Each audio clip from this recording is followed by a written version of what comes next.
तो महाराष्ट्र की राजनीति में आज की बड़ी खबर सामने आई है और इसी साल यहां विधानसभा चुनाव होने हैं। इसे लेकर यहां एकनाथ शिंदे के नेतृत्व वाले सत्ताधारी गठबंधन महायुति और कांग्रेस शिवसेना उद्धव ठाकरे और एनसीपी शरद पवार गुट के गठबंधन वाले महाविकास अघाड़ी के बीच कड़ा मुकाबला होना है और इसी को लेकर के चक्रव्यूह जो दिखाई दे रहा है महाराष्ट्र में, वो चक्रव्यूह के ताने बाने बुने जा रहे हैं। लोकसभा चुनाव में जिस तरह सीटों का उलटफेर हुआ और महायुति के मुकाबले महाविकास अघाड़ी की झोली में ज्यादा सीटें आई, उसे देखते हुए विपक्ष के हौसले बुलंद हैं। लेकिन महाविकास अघाड़ी में तीन क्षत्रप एक दूसरे के लिए ही चुनौती बने हुए हैं। शरद पवार, पूर्व सीएम उद्धव ठाकरे और नाना पटोले के बीच अब तक तो सब ठीक चल रहा था, लेकिन विधानसभा चुनाव में सत्ता की आहट के बीच आपसी खींचतान शुरू हो गए। इस खींचतान की वजह रही है गठबंधन का चेहरा। उद्धव ठाकरे की शिवसेना पिछले दिनों मांग कर रही थी कि उद्धव ठाकरे को गठबंधन के मुख्यमंत्री पद का चेहरा घोषित किया जाए और इसी बात पर तीनों दलों के बीच अंदर खाने रस्साकशी शुरू हो गई, जिसकी वजह से गतिरोध की हालत बनी हुई थी। लेकिन आज शिवसेना के संजय राउत का बयान आया कि महाविकास अघाड़ी गठबंधन बिना किसी चेहरे के चुनाव में उतरेगा। शिवसेना के इस बयान में कि क्या मायने हैं? सीएम का पद नहीं मिलने की वजह से उद्धव ठाकरे ने बीजेपी के साथ 35 साल पुराना अपना गठबंधन उन्होंने तोड़ दिया था। उद्धव ठाकरे आखिर क्यों गठबंधन का चेहरा बनाए जाने की मांग से भी अब पीछे हटने को मजबूर हो गए हैं कि तब सीएम की कुर्सी नहीं मिली तो गठबंधन तोड़ा, वो भी 35 साल पुराना बीजेपी के साथ वैचारिक रूप से एक तरह का गठबंधन, तमाम बातें थी उसमें, उसको तोड़ डाला। लेकिन अब भी चेहरा भी बनना चाह रहे थे वो गठबंधन का, महाविकास अघाड़ी का, नहीं ऑफर किया गया, मना कर दिया गया तो पीछे हट गए, कहा कि ठीक है बिना चेहरे के चुनाव में उतरेंगे। इसे भी समझेंगे कि आखिर ऐसी क्या मजबूरी महाविकास अघाड़ी में बने रहने की। लेकिन सबसे पहले देखिए आज का क्या डेवलपमेंट है जिसकी वजह से हम बात कर रहे हैं।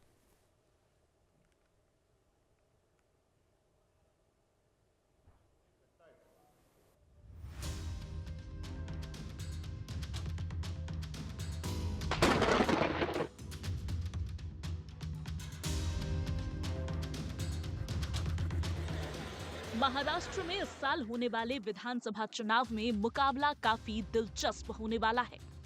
यहाँ एकनाथ शिंदे के नेतृत्व वाले सत्ताधारी गठबंधन को इस बार महाविकास अघाड़ी की तरफ से कड़ी चुनौती मिलने के आसार हैं।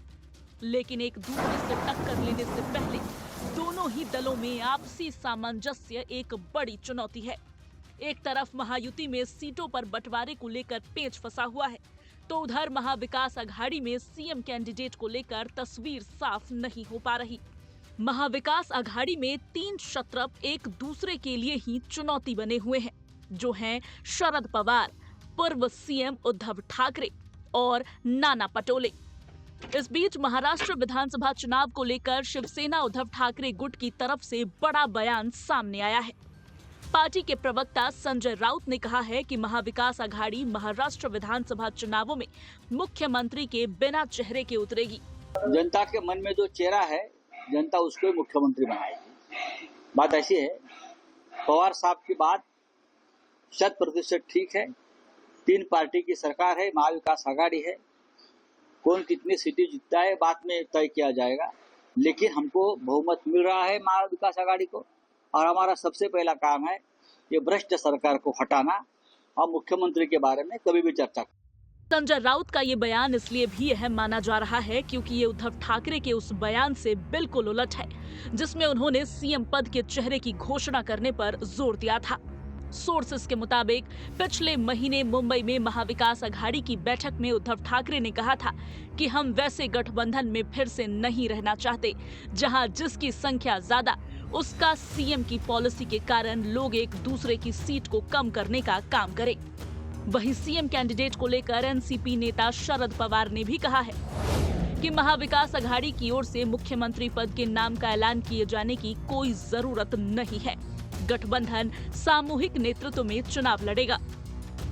दरअसल महाविकास अघाड़ी में सीएम चेहरे को लेकर ये खींचतान इसलिए भी है क्योंकि इसी साल मई में हुए लोकसभा चुनाव में सहयोगी दलों के मुकाबले शिवसेना यूबीटी ने उम्मीद के मुताबिक प्रदर्शन नहीं किया।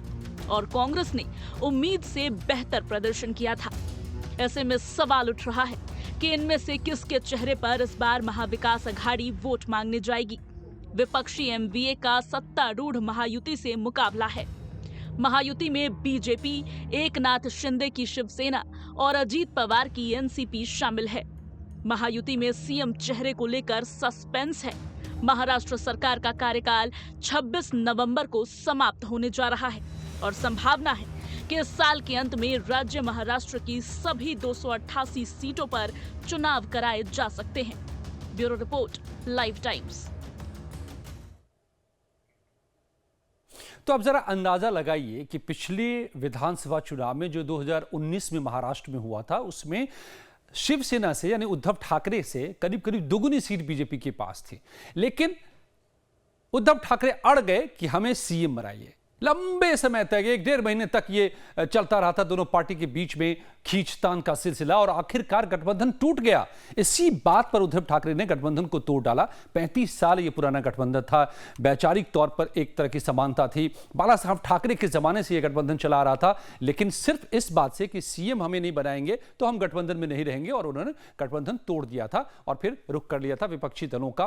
कांग्रेस से जो कभी कोई सोच नहीं सकता था, अभी तक की सियासी जिस तरह के हालात महाराष्ट्र में रहे थे, उनके साथ उद्धव ठाकरे ने गठबंधन बनाया, एनसीपी के साथ गठबंधन बनाया। लेकिन अब इस गठबंधन में क्या स्थिति हो रही है? यहां पर चेहरा बनाने की मांग की खुद को, वो भी नहीं मिला, फिर भी सरेंडर करती नजर आ रही है शिवसेना। उद्धव ठाकरे ने महाविकास अघाड़ी गठबंधन की बैठक में यह साफ किया था कि वो बिना चेहरा वाले गठबंधन का हिस्सा नहीं बनना चाहते। यही नहीं, उद्धव की पार्टी ने साफ किया था कि उद्धव ठाकरे को ही विधानसभा चुनाव में गठबंधन का चेहरा बनाया जाए। इसके लिए उद्धव ठाकरे ने पूरी कोशिश की थी, मगर उनकी एक नहीं चली। अब आपको बताते हैं कि इसकी क्या वजह है। इसे समझने के लिए हमें समझना होगा कि महाराष्ट्र की राजनीति में इस वक्त किसके पास कितनी ताकत है, क्योंकि चुनावी राजनीति में इसी बात से सब तय होता है कि किसके पास कितना जन समर्थन है। तो आइए डालते हैं नजर महाराष्ट्र के 2019 के चुनाव में जो स्थितियां थी वो क्या थी। अब इसको जरा गौर से समझिए, इस ग्राफिक्स को बने रहने दीजिएगा, मैं जरा इसको समझता हूं। बीजेपी को उस वक्त में 106 सीटें मिली थी, ये आप देख रहे हैं। शिवसेना शिंदे गुट जो अब है, क्योंकि उस वक्त में जो शिवसेना थी वो अब 2 हिस्सों में बढ़ गई है, शिवसेना शिंदे, शिवसेना उद्धव। शिवसेना शिंदे के पास अब 39 विधायक आज के दिन हैं। शिवसेना उद्धव यानी उद्धव ठाकरे के पास करीब 17 विधायक हैं। ये आंकड़े थोड़े इधर उधर है। कुल 56 सीटें मिली थी शिवसेना को उस वक्त में। अजित पवार गुट में भी 2 फाड़ हो गया, और इसमें जो एनसीपी में 2 फाड़ हुआ। अजित पवार गुट के पास 41 विधायक हैं, और खुद अजित पवार गुट के पास में दरअसल शरद पवार गुट के पास में, ये अजित पवार नहीं बल्कि शरद पवार है, 13 विधायक बचे हुए हैं। ये 2019 के हालात थे। अब जरा इसके बाद तो चुनाव अभी विधानसभा के होने हैं, जिसके पहले ये चक्रव्यूह चल रहा है। लेकिन एक चुनाव हो चुके, वो हैं लोकसभा के चुनाव। लोकसभा के चुनाव में क्या हुआ, अब इस पर हम नजर डालते हैं। इस वक्त ये देखिए, बीजेपी 106, शिवसेना शिंदे 56, 39, शिवसेना उद्धव 17। अब आगे बढ़ते हैं, अगले ग्राफिक्स पर हम आते हैं। ये समझते हैं कि जो चुनाव 2024 में हुए हैं, लोकसभा के चुनाव, ये चुनाव इस गठबंधन के यानी कि बीजेपी और उद्धव ठाकरे के गठबंधन के टूटने के बाद पहली बार ये चुनाव हुए। तो इसमें कुछ पता चलता है कि क्या हुआ असर इस गठबंधन के टूटने का।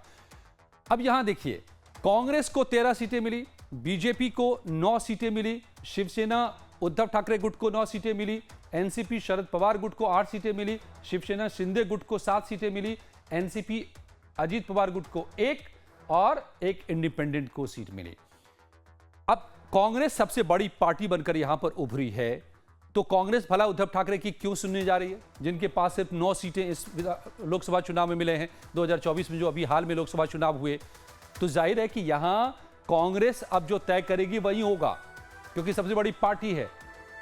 शिवसेना दूसरे नंबर की पार्टी भले है, लेकिन कांग्रेस और एनसीपी को जोड़ दें तो 13, 8, 21 हो जाते हैं।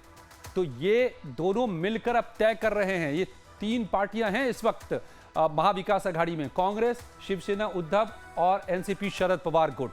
और इन तीनों में देखिए तो कांग्रेस के 13, शरद पवार गुट के 8, 13, 8, 21 होते हैं। अब ये 21 सीटें जिनको मिली हैं वो तय कर रहे हैं कि क्या होगा। इसीलिए शिवसेना उद्धव जिनको 9 सीटें मिली, उन्होंने मांगा कि हमें चेहरा बनाइए, बाकी दोनों ने कह दिया नहीं बनाते, आपको जो करना है करिए। मान लीजिए पर्दे के पीछे इस तरह की बात हुई होगी, तो आखिरकार आज शिवसेना का बयान आ गया संजय राउत का, ठीक है कोई बात नहीं, बिना चेहरे की हम अब मैदान में उतरेंगे।